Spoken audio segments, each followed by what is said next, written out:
औज़ुबिल्लाहिमिनश्शैतानिर्रजीम बिस्मिल्लाहिर्रहमानिर्रहीम। शुरू अल्लाह के पाक नाम से जो बहुत मेहरबान निहायत रहम करने वाला है। अस्सलाम वालेकुम स्टूडेंट्स, आज का जो हमारा टॉपिक है वो हमारे पास है इलेक्ट्रॉन एफिनिटी। इलेक्ट्रॉन एफिनिटी और आयोनाइजेशन एनर्जी एक दूसरे के ऑलमोस्ट ऑपोजिट हैं, लेकिन इनके जो पीरियोडिक ट्रेंड्स हैं ना वो तकरीबन सेम हैं। तो इसके बारे में हम थोड़ी सी मालूमात लेते हैं। सबसे पहले इसकी डेफिनेशन से हम लोग शुरू करते हैं। इलेक्ट्रॉन एफिनिटी की हमारे पास डेफिनेशन क्या आती है students? The amount of energy, ये भी एनर्जी है जिस तरह आयोनाइजेशन एनर्जी थी ना। The amount of energy released और absorbed when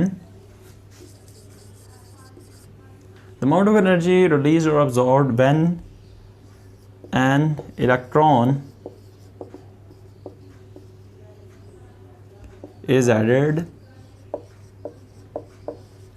to a gaseous या isolated gaseous atom to form a negative ion is called ionization, is called electron affinity.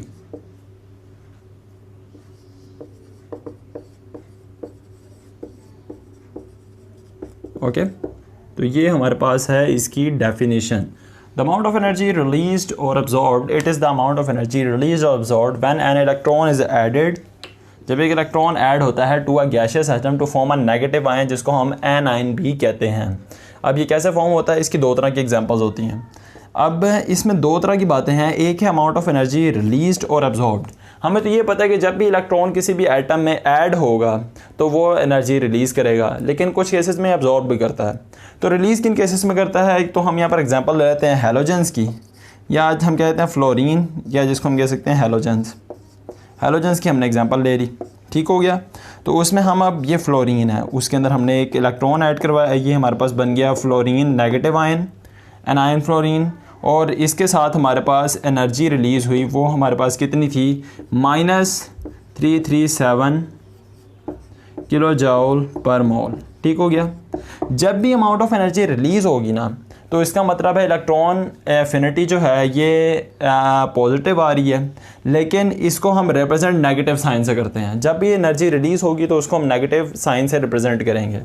Energy release होगी तो ये होगा नेगेटिव साइन, और जब एनर्जी अब्जॉर्ब होगी तो ये होगा पॉजिटिव साइन, ठीक हो गया। इसी तरह अगर हम अब एनर्जी आमतौर पे तो रिलीज़ होती है जब भी इलेक्ट्रॉन ऐड होता है, लेकिन अगर हम एक और एग्जांपल लें, जैसे कि हम ऑक्सीजन के ले लेते हैं, ऑक्सीजन के ले लेते हैं और ऑक्सीजन ऐसे लिख देते हैं, तो इसके अंदर हमारे पास दो इलेक्ट्रॉन्स ऐड हो सकते हैं।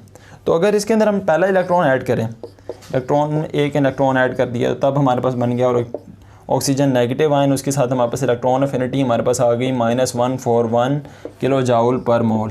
ये आपको वैल्यूज़ जो हैं ये खुद याद करनी पड़ेंगी, और ये कोई बहुत लंबा काम नहीं है, या आपको मुश्किल से 2 मिनट लगेंगे ये जो है वैल्यूज़ याद करके। 2 बार देख के लिखें, एक बार ज़ुबानी लिख लें, आपको याद हो जाएगी।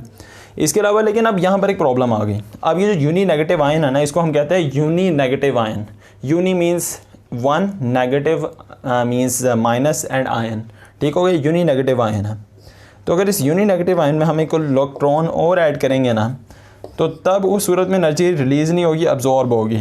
वो क्यों होगी वो अब आपको बताता हूँ, लेकिन वो अब्जॉर्ब हो के आएगी 738 किलो जूल पर मोल।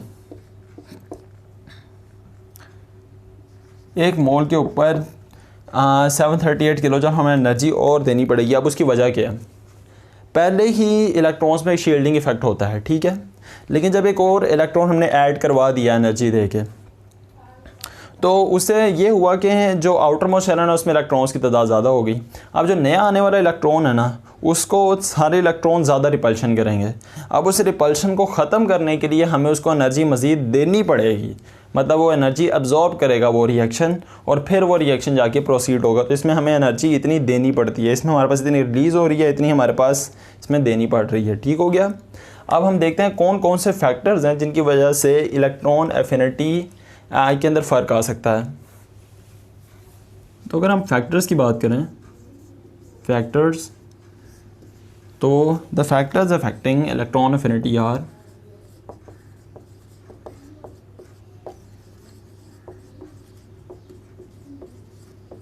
इलेक्ट्रॉन एफिनिटी आर, तो वो 4 फैक्टर्स हैं। कौन कौन से, मैं आपको वो साथ तमाम बताता हूँ। पहले यहाँ पर 4 मैं बना दूँ ताकि मेरे मार्कर का काम ख़त्म हो जाए। ये रेड वाले आपको कॉपी पे लिखते होते हुए ये करना चाहिए कि जब आप मार्कर को पकड़े ना, तो मार्कर से जितने काम है ना नियरेस्ट, वो सारे पहले कर लें एक बार, ताकि आपका टाइम बचे। ठीक हो गया। तो पहले हमारे पास है न्यूक्लियर चार्ज।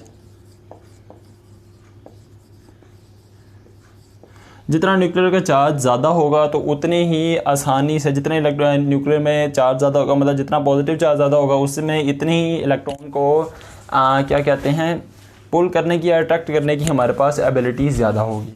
तो उस ज़्यादा एबिलिटी की मतलब हमारे पास इलेक्ट्रॉन एफिनिटी ज़्यादा होगी कि इलेक्ट्रॉन ऐड होना आसान होगा। तो ये डायरेक्टली प्रोपोर्शनल है इलेक्ट्रॉन एफिनिटी के।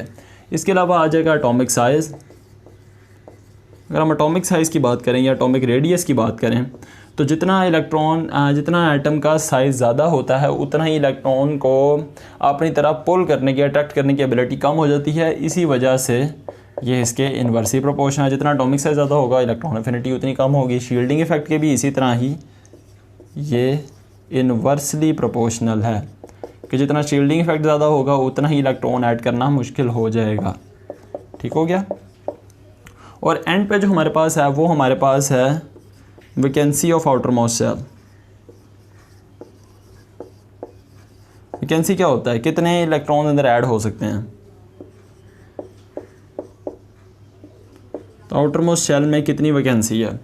आमतौर पे जो छोटे एटम्स हैं ना, जिनके अंदर 1 या 2 की वैकेंसी होती है, उनकी इलेक्ट्रॉन एफिनिटी ज़्यादा होती है। तो इसके बाद हम आगे बात करते हैं इसके पीरियोडिक ट्रेंड्स का। पीरियोडिक ट्रेंड्स, पीरियड्स और ग्रुप में, पीरियोडिक टेबल में इसके क्या ट्रेंड हैं, तो वो हम कुछ ऐसे लिख देते हैं डिफरेंस की सूरत में। बेसिकली डिफरेंस नहीं है, लेकिन आप इसको डिफरेंस की सूरत में भी लिख सकते हैं। ठीक है। तो यहाँ पर मैं लिख देता हूँ periods,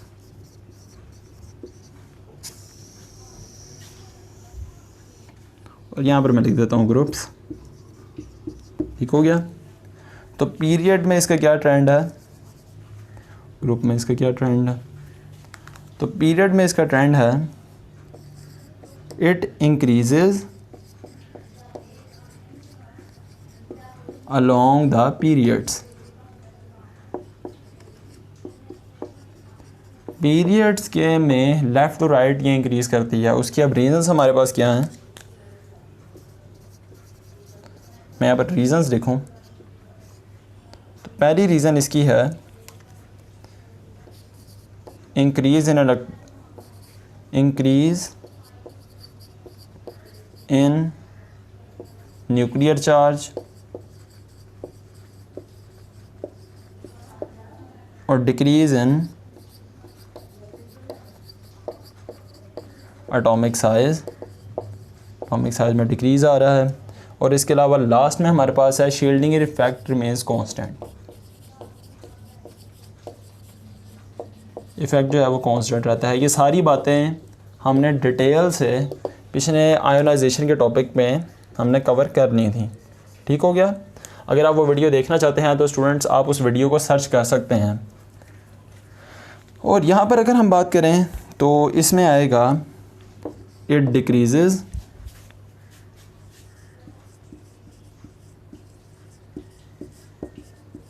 from top to bottom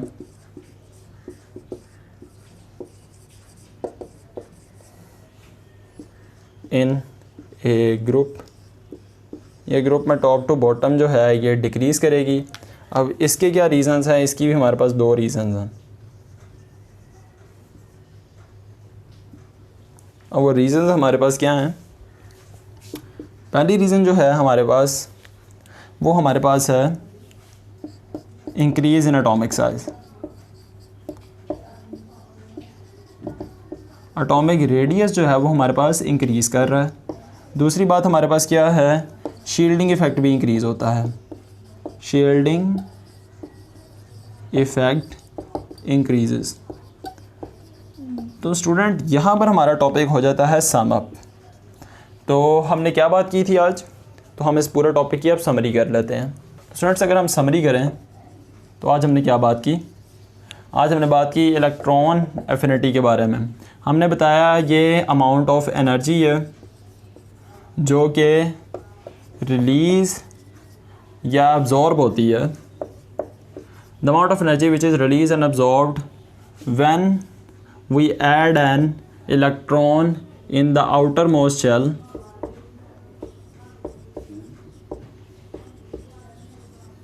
of a gaseous atom to form a negative ion. ठीक हो गया। तो ये हमारे पास इलेक्ट्रॉन एफिनिटी की डेफिनेशन थी। इलेक्ट्रॉन एफिनिटी के हमने उसके बाद थोड़ी एग्जांपल्स दी थी। फ्लोरीन की हमने एग्जांपल दी थी। तो फ्लोरीन में अगर हम इलेक्ट्रॉन ऐड कर लें तो हमारे पास बन जाता है फ्लोरीन नेगेटिव, और फिर हमारे पास उसकी वजह से हमारे पास जो energy, amount of energy release होती है वो अमाउंट होती है हमारे पास -337 किलो जूल पर मोल। ठीक हो गया। इसके अलावा हमने ऑक्सीजन की एग्जांपल दी थी, तो उसमें अगर इलेक्ट्रॉन ऐड करें तो वो आ जाता है O नेगेटिव। O नेगेटिव नहीं, ऑक्सीजन के ऊपर नेगेटिव चार्ज आ जाता है, और उसके साथ हमारे पास 141 किलो जूल पर मोल, -141 किलो जूल पर मोल एनर्जी जो है हमारे पास रिलीज़ होती है। इसके बाद अगर हमने ऑक्सीजन के यूनिट नेगेटिव आयन को अगर हमने फिर इलेक्ट्रॉन देना हो तो उससे हमारे पास O-2 आ जाता है, जिस और हमारे पास अमाउंट ऑफ एनर्जी जो है वो पॉजिटिव में ही रिलीज़ होती है, रिलीज़ नहीं अब्जॉर्ब होती है, 738 किलो जूल पर मोल। उसके हमने बाद कुछ फैक्टर्स का बताया था कि फैक्टर्स कौन कौन से इफ़ेक्ट करते हैं। तो सबसे पहले मैंने बताया था न्यूक्लियर चार्ज। न्यूक्लियर चार्ज का डायरेक्ट रिलेशन है इलेक्ट्रॉन एफिनिटी से। इसके अलावा हमने एटॉमिक साइज़ की बात की थी, एटॉमिक रेडियस की बात की थी, तो वो है inversely proportional to electron affinity. इसके अलावा हमने बात की थी शील्डिंग इफ़ेक्ट की। शील्डिंग इफ़ेक्ट भी इन्वर्स रिलेशन है इलेक्ट्रॉन एफिनिटी से। उसके बाद हमने vacancy of the outer most shell की बात की थी कि इससे भी ये इंक्रीज़ होती है। इसके अलावा हमने इसके पीरियोडिक ट्रेंड्स देखे थे।